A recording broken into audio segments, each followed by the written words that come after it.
नमस्कार। Colonel Ajay, CEO Ajay astro money group, first global astro finance digital channel से आपसे मुखातिब होता हूं। आज सोमवार 3 फरवरी सन 2025। दोस्तों, ड्राई फ्रूट्स और मसाले पर देश का पहला चैनल है जो लगातार अपडेट और विश्लेषण आप तक प्रस्तुत करता है। गौरतलब है, आपको सही समय पे हमने किशमिश और बादाम में खरीदने के अपडेट दिया था। मखाने पर हमने अपडेट दिए थे। छोटी व बड़ी इलायची, काली मिर्च पे जो हमारे अपडेट थे वो काफ़ी हद तक सही साबित होते देखे गए। कहा जाता है कि ड्राई फ्रूट्स और मसाले का काम करने वाला व्यापारी राजा कहलाता है एग्रो कमोडिटीज़ में। सही समय पे यदि उसने माल खरीद लिया और सही समय पे माल बेच दिया तो उसके प्रॉफिट का कोई मुकाबला कर नहीं सकता। साथ साथ कम जगह में लेकिन अधिक निवेश करना इसमें एक मजबूरी कहिए या फिर एक आवश्यकता कहिए, लेकिन प्रॉफिटेबिलिटी भी उतनी ही बढ़ती है और घटती है यदि आपने सही समय पे नहीं निर्णय लिया तो। स्पेन के बादाम के निर्यात में लगातार वृद्धि होने के समाचार मिल रहे हैं और स्पेन का उत्पादन पिछले साल के मुकाबले घटने के समाचार हैं। जानिए पूरी रिपोर्ट विस्तार से। साथ साथ हमारा अग्रिम रिसर्च रिपोर्ट मसाले और ड्राई फ्रूट्स के लिए आप संपर्क कर सकते हैं, नंबर स्क्रीन पे दिए हुए हैं। दोस्तों, स्पेन से खबर निकल के आ रही है कि वर्तमान सीजन में स्पेन में बादाम का उत्पादन पहले जो अनुमान था 1,22,304 टन के मुकाबले घटकर 1,10,000 टन हुआ है। गौरतलब है कि पिछले साल उत्पादन 1,13,150 टन के मुकाबले इस साल 1,10,000 टन हुआ है, जो कि पिछले साल के मुकाबले कम है।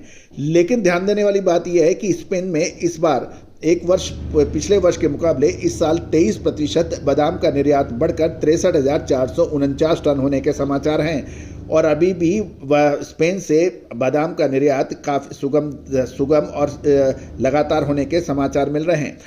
स्पेन से केवल नवंबर महीने के दौरान ही निर्यात एक वर्ष पूर्व के समान अवधि के मुकाबले 23% बढ़कर 18,525 टन हुआ।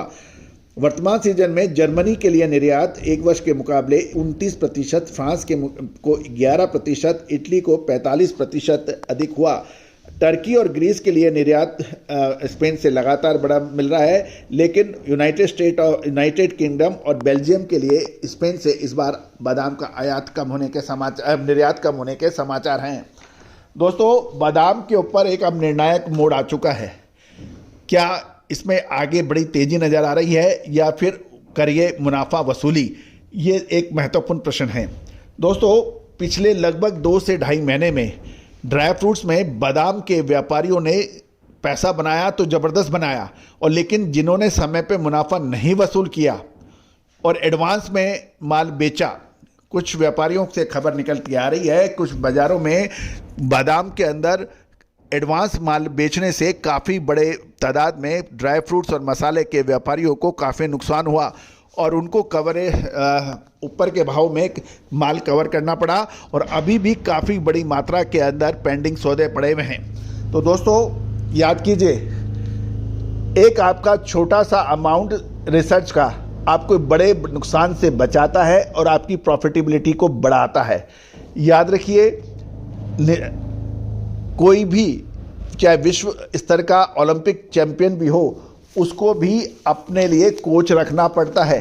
कितना भी व्यक्ति समझदार हो, लेकिन उसको स्कूल कॉलेज के अंदर जाना पड़ता है।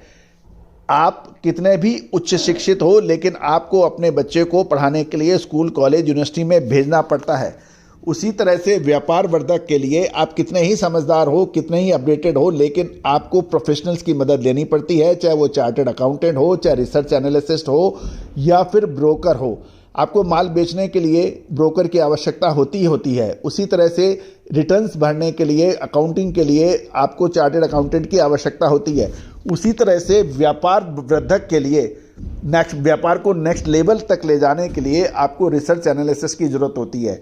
और दोस्तों, जो भी इसमें सही आपको लगता है वो अवश्य कीजिए, लेकिन याद कीजिए, रिसर्च एनालिसिस के बगैर आपका व्यापार अगले स्तर पर नहीं पहुंच पाता।